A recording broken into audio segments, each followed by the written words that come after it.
was 3, and then I started playing drum set. And then my parents sent me to the academy at the time in Hong Kong, and that was just part of the requirements to learn everything. At first I hated xylophone, I hated vibraphone, and all that keyboard stuff. That's just not cool. And then as I grew older, I turned out to be good at it. And I started to like it more and more, and then so the marimba just turned out to be a good medium between the percussion and the piano for me, so I just felt the most at home at it. But I still play drums and stuff. Yes, I'd say so, yeah, because at the time it was harder to find music to play. You know, back then before YouTube, we had to go to the catalogs, and then we'd buy music and we'd try stuff out, and then I didn't know what to play, so I just played whatever I was playing on piano. And that served me well for a couple of years until I went to school and learned that there was a whole other world out there, so I started learning bit by bit. Yeah, so, you know, I don't think it's probably very typical, like, one of the guys called, I think Chris called me. At the time I was actually teaching at the summer camp in Taiwan with Mark Ford. After Chris called me, I talked to Mark Ford, who strongly encouraged me. He told me all the great things about IB. And then at the same time, I called Casey Cangelosi, I'm sorry. But then Casey told me, like, Eric had just called him that same day. So I was like, hey dude, you want to join? And then at the same time, I talked to Pedro, who's another good friend. So as it turns out, you guys called the 3 of us at the same day, and we talked to each other coincidentally. And we're like, all right, let's sign on. So, and that was the beginning of our relationship. And then about maybe 2 months in or so, when Chris talked about, you know, what kind of mallets I wanted, I described what kind of sticks I was using back then and what kind of sound I was looking for, and then immediately the first prototype, like, he was just dead on.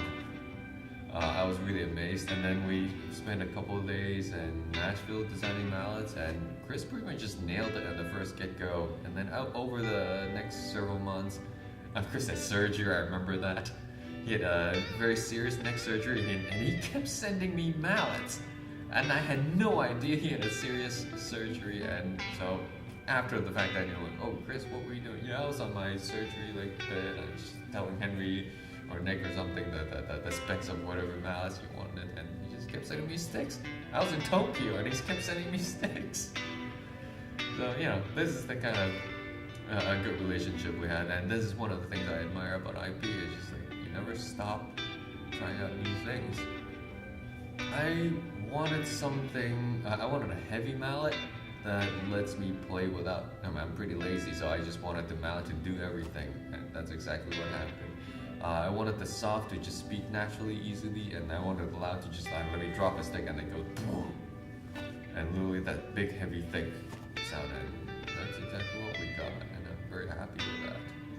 You know, I guess that's something me and Chris talked about a lot too, because the marimba itself, it has kind of a folky, somewhat, you could describe it as a poppy, kind of like a pop music-ish, like a happy tone. But that's not necessarily my repertoire. My repertoire is more serious. I don't really play the light, happy music very often. So I wanted a classy sound. I wanted something to sound serious. And, you know, so the stick just does that. Again, it doesn't sound like a Cangelosi stick, where it just kind of sounds like white knuckle shoulder. You know how it is, but you know, my stick just sounds better. Choosing the right mallet. First of all, there's no right mallet. I make fun of Casey's stick a lot, but from time to time I do ask my students to use it, especially when he's playing his music or something that's appropriate. You know, I don't actually change sticks very often because I feel I wanted to do more with my touch rather than changing sticks. But then, you know, every hall is different, every instrument is different, every person plays differently. So some people ask me, like, what sticks do you use for your etude in E minor? I'm like, I don't know. It depends on how you play, where you are, and, you know, everything. You know, the room, the space at the time, so that you always change. So the answer is you should get the whole Pius Cheung series, and you should be all set. And then maybe like one Casey stick in case your toilet gets clogged. Just something to get in there. It should be good.